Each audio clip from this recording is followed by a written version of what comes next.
All right. What we are going to cover today is actually digging into the financials when we're running an appointment. I think this is so important because if we do this properly and ask the right questions, we're going to get to this assumptive response of, oh, okay, so we definitely need to find something, right? Because the whole point of digging into they sent these leads back in for a reason, whether it's consciously or subconsciously. That's the part that I always know. Whenever I'm talking to a lead and they told me they changed their mind, they don't really need it, they're not sure, I got to think about it. I just know that there's a reason that they know, or at least they somewhere deep down, they know they should get this. And so I always use that as, okay, well, we gotta uncover this. And so as we're going through our script, we're giving them our role and purpose. I love, I go, let me do a real quick check on your health. And I go, all right, so here's the line. Hey, so I can assess your risk, I need to ask a few financial questions. It's a great little line. Hey, so I can assess the risk here. I just need to ask a few financial questions. And again, I'm assuming I have husband and wife on here. I'm assuming at least I have two people on there. Or if it's just one person, so hey, okay, hey, so I can kind of determine risk here. If it's husband or wife, I go, hey, what is your guys' monthly income each? It's very assumptive. I'm not nervous about it. I used to be really nervous asking for, I had to ask for a check. I had to get a voided check. I had to scan that in. I was just sweating at home asking for a check. But really, it's just like, hey, what's your guys' approximate monthly income each? And I'm just going to use a really easy example of, hey, one spouse makes 4,000, one spouse makes 2,000, right? That immediately tells me I know that the biggest problem here is if the 4,000 spouse dies. So it's going to give me a little bit of information knowing when they set this back in, they weren't worried about the 2,000 spouse. They were worried about the 4,000. So I'm going to move some of my energy over that way. Ideally, everyone goes, oh, well, I'd like to get coverage on both of us. Well, that's what they would like. Of course, it'd be a rough marriage if they didn't, right? But where is the biggest need? Where's the biggest risk? We just did a one little thing of assessing risk. And for new people, you could stop right there.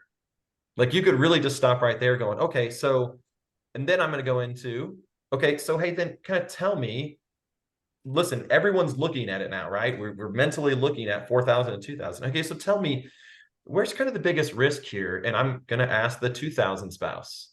I'm going to go, hey, if the 4,000 spouse dies and that 4,000 falls off, what's that going to look like for you affording the home? So now I'm using logic and emotion, and boom, I'm connecting those dots. Logically, it's not going to look good, and emotionally, it doesn't feel good, right? Hey, how's it going to feel, or how's it going to look? It's a great one. How's it going to feel if you lose that $4,000 in income? And we should already know what their mortgage payment is. Let's say their mortgage payment's $2,200. Hey, how's it going to feel if you lose that $4,000 worth of income and you still have a $2,200 a month mortgage payment? Well, it's not going to feel good. Go to the $4,000 spouse. Hey, if you lose the 2,000 here, how's that going to feel for you? It's like, well, it's not going to be great, but I think I can make it work. I said, okay. So what it sounds like to me is we really have to find something on you, the 4,000. And if we have a little bit of room in the budget, maybe we can get a little something on them. Yeah. I said, okay, guys, I'm going to help you get that taken care of. Let's focus on the 4,001, but I have some options too. Let's make sure it fits your budget. That is the simplest way to dig into the financials. And do you guys feel how that connects the emotion to the logic of it? It's the easiest thing to ask without having to be really good. We're not getting into FIF yet. I want to dip my toe into that a little bit, not digging into what assets do you have, what debts do you have, how much do you have left over at the end of the month. That's an advanced thing, and we'll dabble in that in a little bit. But that's the only thing. If you guys take one thing away from this today, every time you should be asking that question, especially when you have two people on there. Now, if you just have one person on there, it's kind of hard, right? if you have just a single lady, or let's say like an old, like these are always the toughest ones are, either widowed or single older ladies like 60 and up, because it's just hard to make decisions. They usually need their kids around. But in that question is to go, hey, if you die, if you pass away, who is the burden of this mortgage payment going to fall onto? Do you want the last memory of you have being a burden on them, or is the purpose of this to have your last memory know that you're giving them some time to take care of your house as an asset?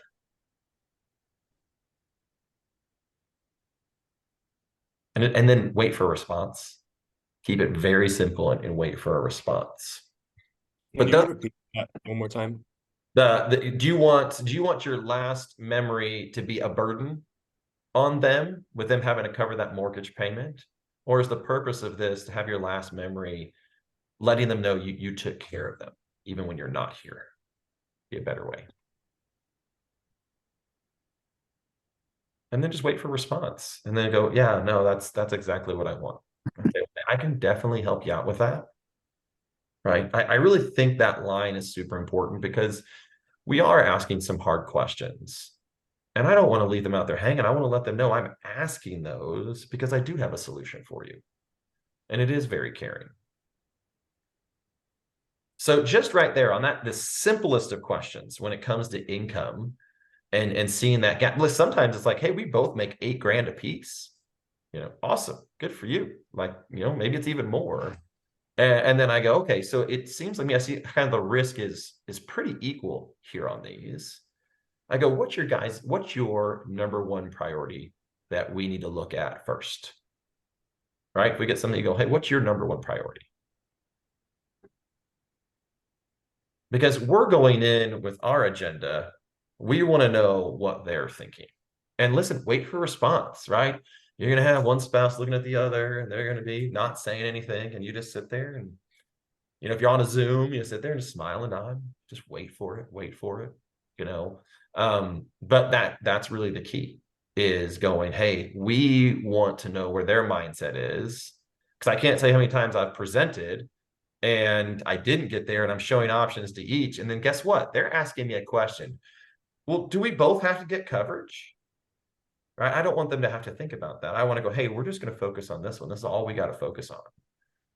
Because we always go, get confused buyers don't buy. We want to keep it as clear as day that, hey, this is priority number one. And a lot of times in those situations, I'm writing a policy just on the person that makes the most money, and we don't ever do a second policy because that's really not a priority. And that's the stuff that stays on the books, and we've really done a good job. All right, I'm going to press pause right there before we dig just a little bit deeper. I'm not going to go super, super deep. But any questions on that, on kind of asking the income, anything that might have pushback on that we can dig a little bit deeper?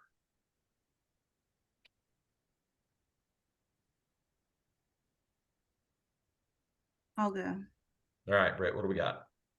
So I had an appointment the other day with a woman, and she, in the appointment, I then found out, so I was trying to do these financial questions because it has really helped me a lot. But in the appointment, I found out that she also lives with her dad, and this was a life lead. Yeah, so she also lived with her dad, and then I'm thinking, well, am I supposed to ask questions about her dad's income too? Yeah, that's a good one. I would start with going like, hey, so I know how to help you. Again, how to help you best. What had you looking for this coverage in the first place? Just let them lead you. Like, well, in case something happened to me. Okay, well, what do you mean by that? Well, in case I die. I said, if you died, who's going to receive the financial burden of that the most? And I'm not going to ask if they can afford it. Maybe her dad can. I'm going to go like, is the purpose of this to make sure they don't have that financial burden and that you're kind of taking care of them even when you're not here? Like, yeah, that's the purpose. Okay. You could even go another level deeper, right? And go, well, how would it make you feel if we found something that fits your budget so that you knew you're leaving something there? How would that make you feel? "Well, that's exactly why I'm looking for this coverage." And I said, "Okay, I can definitely help you out with that." So that's that next layer we could peel back is going, hey, we're looking at this. Well, how would that make you feel? Right? Get to the end in mind. And so keep that in mind as you're asking those questions, whether it's a life lead or mortgage protection. It is still like, we pass away. That leaves an emotional burden. I think the last thing people want to do is leave a financial burden too, regardless of the situation. Heavy stuff. I mean, I'm telling you, you should dig into these appointments and ask these questions. I was emotionally spent when I'm running 3, 4, 5 appointments in a row. I'm like, because you got to get there and you got to care enough to get there. Holton, what do you got? Yeah, so I'd asked you this the other day, but I find that a lot of times when I get into the financial reset, I find like, okay, great, you guys have $7 left over. Like, Yeah. okay, we can look at an accidental policy maybe. But my question for that is back to the FIF, are you leaving it just at what's your income? Because I've also heard other people dig really deep into it, like, hey, what are your expenses with monthly subscription services, right? And car loans and credit card bills and other policies or what have you. So are you digging into it that deeply, or are you digging into it just enough to get into the mindset and then moving forward? Yeah, no, I think that's a great question. And that's kind of the tightrope that I'm walking on this particular training is we got to start with the basics, right? I mean, I'm telling you, the basics worked extraordinarily well for me over and over and over again. I made a lot of money doing it. So I don't want to get away from that. And that's where I was like, I don't want to do the deep dive into it. Because Holton and I, we had this conversation. He's like, hey, Holton does a good job of diving deep, and he finds out they got $7 left over at the end of the month.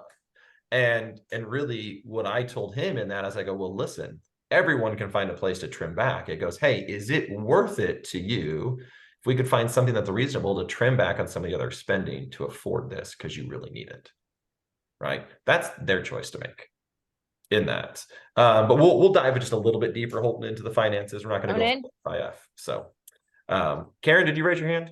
Yeah, I don't know how to raise my hand on screen. Y'all are all good on my. But anyway, no, I wanted to say, because I think if we ask the question, what's the number one priority you want us to look at on the appointment in the first call, I think that's where we need to dig a little bit deeper to get our appointments stuck. And then when we're in that call, because you've always told me don't offer too many options. So when I'm in an appointment and I'm like, my head's going around asking these questions, and I'm thinking, oh, well, maybe an IUL would be. Anyway, and I get off on this whole, have you thought about this? Have you ever heard about whatever? Or I have a specialist. I lose them. Yep. So I think keeping it as simple as you stated, I love that sentence. So I can assess the risk is going to tell us a whole lot. We get them what they came looking for in the first place, make them our client, and then we can dig deeper, I think, to find other needs. That whole the whole thing going in right then and then offering them too many options, I think, especially for a new agent, their mind is like blown. Yeah. I had a conversation with someone today that I said, I think you're over explaining because you know too much. Right, Britt? No, I call her out. I was like, she knows too much. I think there's a point here where our knowledge gets us in trouble. We got these shiny little things and they're awesome. I love IULs. Yes, Tiffany, less is more. But so here's the thing that I always go back, depending on the lead, right? And let's say general life lead and mortgage protection, and they're asking us to protect them if they die, right? Or if there's living benefits that they want. That's what they've asked us to do. Now, if if I have someone like, here's just a little pro tip. Hey, what do you do for work? Oh, I work in IT. I'm like, all right, I'm going to show this guy term because that what makes sense, right? It's the most inexpensive thing to protect an amount of debt for a period of time.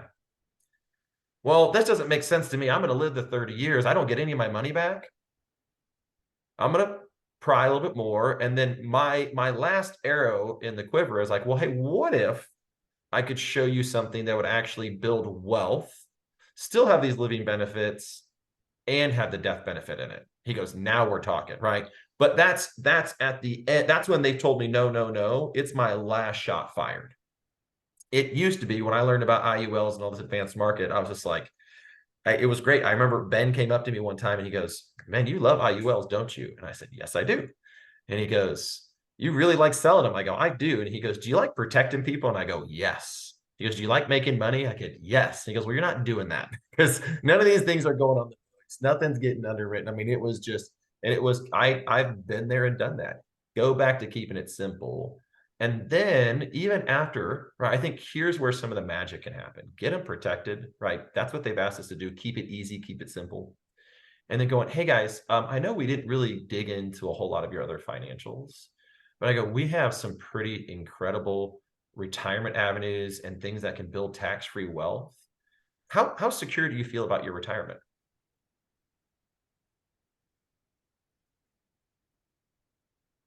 And you can get 15 no's. Well, hopefully those are apps, right? You've already got the yes, so who cares? You're not going to lose anything. And they go, man, actually, you know what, Karen, we've been thinking about that. I'd like to ask people, because we have some just amazing subject matter experts that have some things that I think would blow your mind. They may not be right for you, but they're incredible. Can I set up a time? And keep it super, super simple. So again, for new agent, this is new agent training. This is not advanced market FIF training, but these are the simple things that if you create this habit now, I'm not saying you're gonna, but imagine if you got one FIF a month that you can hand off, it might, maybe it's an extra $2,000 in your pocket. Maybe you uncover something bigger, maybe it's an extra 10 grand in your pocket if you just get one a month. But they're just going to tell you no. Well, hopefully you've already gotten the app. And guess what? If you didn't get the app, you ask the same question. Like, yeah, this coverage doesn't make sense for us. We get a straight no, which hey, my veteran agents, how much do we love a no so we don't have to chase them down? I love a straight no. I'm like, one last thing for me to have to chase down. Hey, okay, you know what? I get that. I go, one of the things that we do is really help people out with your retirements. How secure do you feel about where your retirement's going to be how secure are you about where your money's going to be when you retire? Give it another shot. Who cares if they told you no again? You got nothing to lose. But if you make that, I always say systems, right? Make that part of your system. It allows ordinary people to achieve extraordinary results. You don't have to be extraordinary. You have to have a system that's consistent. And it'll make you look extraordinary. Be like, how are they doing this? They ask every time. And so this is such great stuff for new people. Can I ask you just to repeat that one more time? That kind of transition sentence. Hey, I know we didn't dig it too much deep into finances.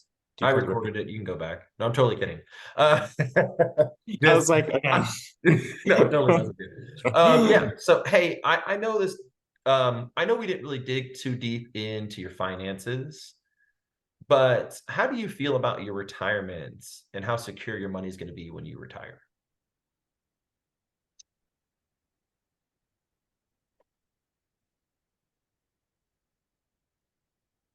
And then shut up. I'm telling you, if you don't have a sticky note on your computer somewhere that says shut up, I'm just saying, like, it's what worked for me.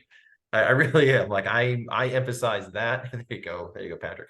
I emphasize that because, I mean, if y'all get me going, like, I'm a talker, and I just learned to slow down, speak very clearly, and have a question that's to the point, and then just awkward silence. Again, it's made me a whole lot of money. But when you're over explaining, you're beating around the bush, those direct questions, and just go, hey, how do you feel about where your money's going to be when you retire? We haven't really thought about it. So it sounds like there's some questions there, right? Yeah. It's like, I work with someone that is just an expert in this stuff, that has some stuff that I think would be amazing for you to look at. You ever looking at it?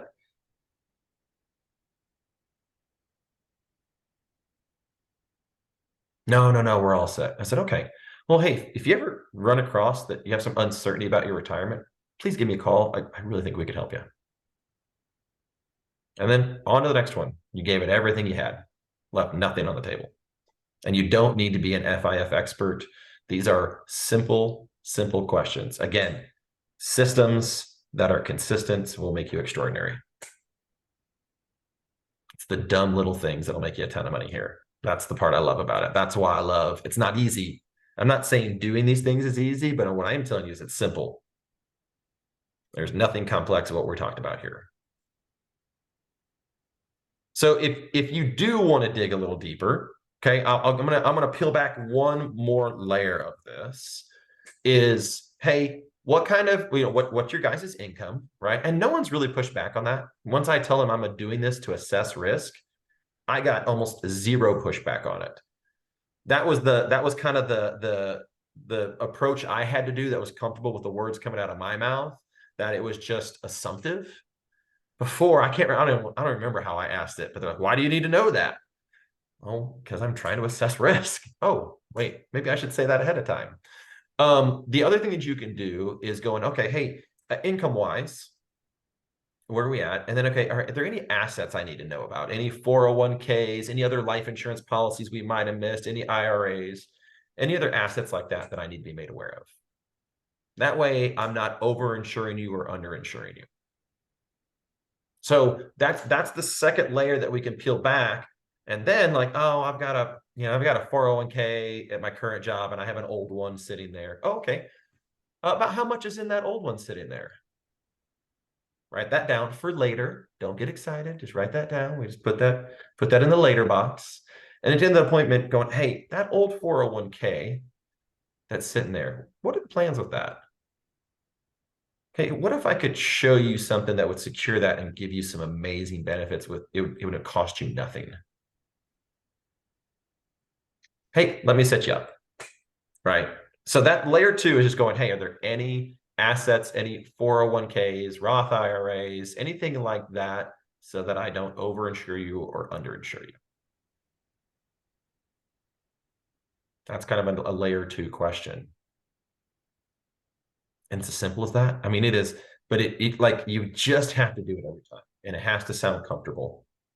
And you know how you do something to make it sound comfortable? You practice it. like pop up a Zoom meeting, record yourself doing it, and just watch in fear as you watch yourself back. Like even my own recruiting video, I still have never watched it start to finish. That most of you probably saw coming in here. I have never watched that video start to finish, but I had other people do that and watch it and critique me. But practice. All right. That took longer than I thought, but we got 5 minutes. What do you guys got for me? And I want to focus particularly on uncovering logic and tying it with emotion and asking these questions right before we get into our options.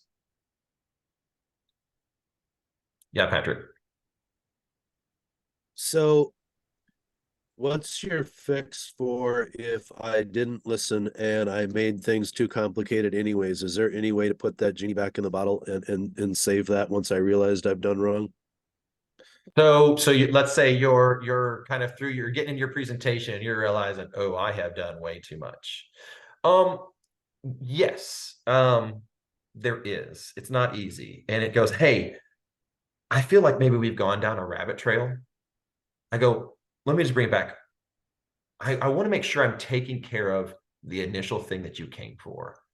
What is, again, you kind of go back, hey, what's the primary thing that we can kind of make sure we have tackled today that was the most important to you?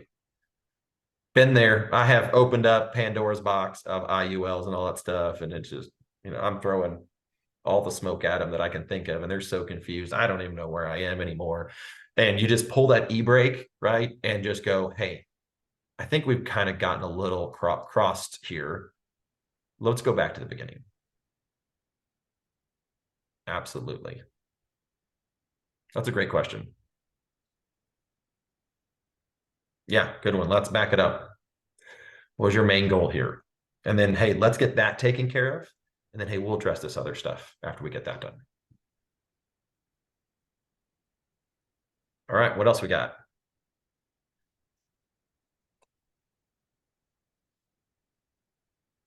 Come on now.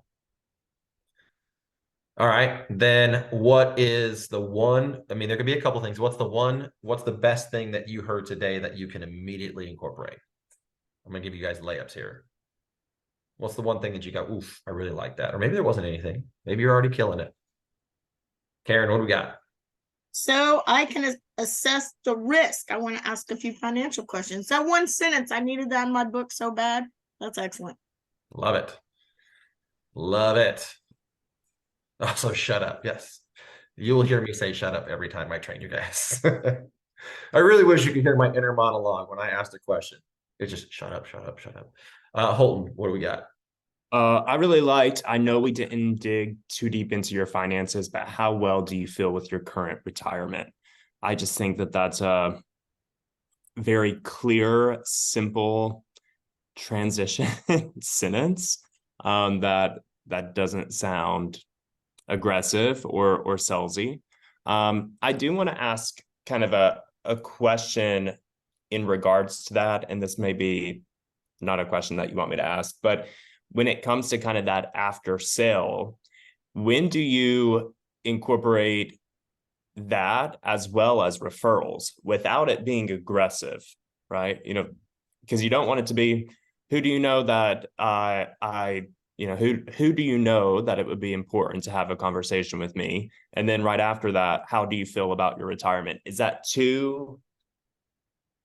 So, Like, guys, remember, that's Holton was a New right. York realtor, so he's got the aggression when it comes to. No, I'm just giving you a hard time. No, here's the thing. I think that's a good question because as you get more experience, there's going to be the right time and wrong time, right? But you're not going to lose anything, right? It's kind of going, You already got this. hey, real quick, I know we got this finished up. I put a little pin note on this about that 401k, or hey, hey, I know we didn't dig too deep in the finances, but how do you feel? Like, okay, great. Cool. Hey, we'll get around to that. And hey, one last thing. I know I was able to provide you some value today. Who are a couple of people that could use something like this? Nice. Thank you. Mhm. Good question. Then you just be generating your own leads like crazy. So, yeah, what's the number one priority you need to look at? It's good stuff.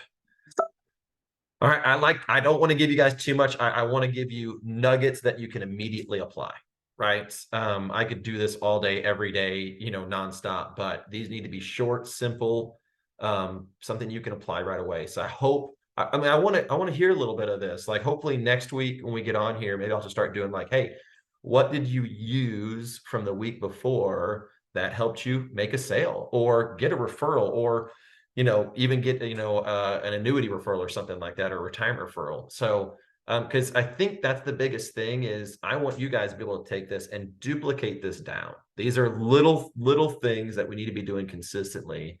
Write them down too.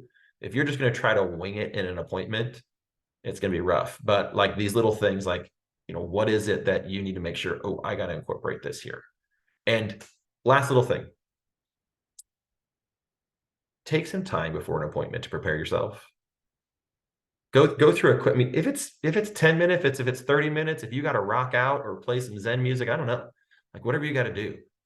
But I remember when I was having to work on some stuff, I'm going into an appointment going, I got this and this down, but I need to make sure I'm hitting my checks on these three things, right? So I'm super focused on, hey, I really want to make sure I'm digging into the why. And then here's my three questions I'm going to ask. This is my focus for this appointment. You do that a couple times, you don't have to focus on it anymore. So take those moments. Don't listen to my people that have people. So to my leaders here that have people, if your agent, and agents listen up, if your agent is calling you 20 minutes before an appointment, don't answer the phone, right? Because you need to set good habits that they need to be duplicating, because they need to have that time and space, right? And I always say this to new agents, like if you need your mentor, your guide in this that quick before an appointment, your lack of preparation cannot be an emergency for them. prepare. This is business. Send over the CQFs. Let's prep you. We've got the 911 channel because stuff does happen. But I really want to encourage you, take a few moments before your appointments and be focused on what you need to focus on. It will do you wonders, wonders, wonders. All right, guys. I hope this is helpful. I am going to repost this recording much better than I did last time, Karen. She reminded me. So you guys can have this, and I'm actually going to be uploading these to YouTube so we can use these over and over again. So go get them, guys. Reach out if you need anything. See ya.